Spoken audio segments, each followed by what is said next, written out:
તો હવે એ જાણવું અને સમજવું ખૂબ જરૂરી છે કે આખરે જે માવઠાની આગાહી કરાઈ છે તે કયા દિવસે કયા ઝોનમાં। જો આપ પણ આમાંથી કોઈ જિલ્લામાં રહેતા હો તો આપને ખ્યાલ આવે કે આપના જિલ્લામાં વાતાવરણ કેવું રહેશે। તો 30મી માર્ચ જ્યારે મહિનો અંત તરફ હશે ત્યારે આપ જુઓ મોટે ભાગે કચ્છ બાદ બનાસકાંઠા, પાટણ અને મહેસાણા એટલે ઉત્તર ગુજરાત આ 4 જિલ્લાઓમાં માવઠાની આગાહી કરવામાં આવી છે।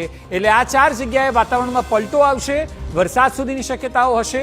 એટલે 30મી માર્ચે આ સ્થિતિ ઉત્તર ગુજરાત સહિત કચ્છમાં જોવા મળશે। ત્યારબાદ 31મી માર્ચે જુઓ એ બધા વિસ્તારો તો છે જ, જેમાં સાબરકાંઠા પણ એડ થાય છે। એટલે ઉત્તર ગુજરાતમાં 4 જિલ્લાઓ આવી જશે। એ સિવાય સૌરાષ્ટ્રમાં સુરેન્દ્રનગર સુધી માવઠું રહેશે, અમદાવાદમાં પણ વરસાદ જોવા મળશે।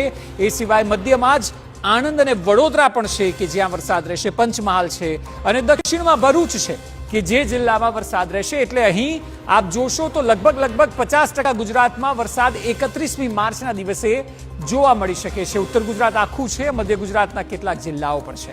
ત્યારબાદ 1 એપ્રિલ જેવી આવશે એવું કચ્છ અને ઉત્તર ગુજરાત લગભગ સાફ થઈ જાય છે। ત્યાં વાતાવરણ ગરમીનું રહેશે, પરંતુ જે જગ્યાઓ પર યથાવત રહેશે માવઠું તે હશે અમદાવાદ, આણંદ, મધ્યમાં જ ખેડા જોઈ લો, દાહોદ, પંચમહાલ, મહીસાગર, છોટાઉદેપુર, નર્મદા જેવા દક્ષિણના જિલ્લાઓ જુઓ કે પછી ભાવનગર અને અરવલ્લી જેવા વિસ્તારો જુઓ કે જ્યાં 1 તારીખે વરસાદની આગાહી કરવામાં આવી છે।